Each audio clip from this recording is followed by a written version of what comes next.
আসসালামু আলাইকুম। এখন আমরা বদরের প্রান্তেই আছি। তো ইতিহাসবিদরা তেনারা এখন বলছেন যে এই যে ভাঙা ঘর দেখছেন কাফেরদের মসজিদ, কাফেরদের ঘর ইত্যাদি বস্তি বা এখানে তাদের সব কিছুই ছিল। তো সেখানে মানুষ ঘৃণা করে এখনও এই আশেপাশে কেউ ঘেঁষে না। তো আমরা এসেছি দেখতে, এসেছি যখন দেখবই তো কাফেরদের জায়গা, বেঈমান মুশরিক মুনাফিক, যারা নবীকে কষ্ট দিত, নবীকে তারা জ্বালাতন করতো, ঠিকভাবে থাকতে দিত না, কষ্ট দিত, তাদের জায়গা কাফেরদের জায়গা। ভাবতে পারছেন কত নিকৃষ্টমান মানুষ এরা। আল্লাহ রসুল সাল্লাল্লাহু আলাইহি সাল্লামকে জীবন দশায় পেয়ে যারা ঈমান আনতে পারেনি তাদের চাইতে হতভাগ আর কে আছে? সেই জায়গা, সেই ঘরগুলো এখনো রয়েছে, এখনো এগুলো এখনো ভাঙেনি। কাফের বেঈমানদের ঘর, এখানে মানুষ ঘেঁষে না।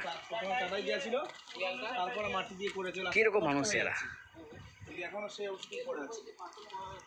সেভাবে এখন পড়ে আছে সেই ঘরগুলো।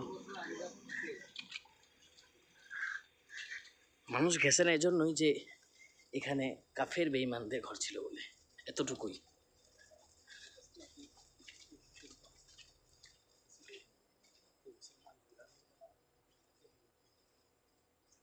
সেই যুগে সেই রকম ঘর ছিল, শুধু পাথরের ঘর।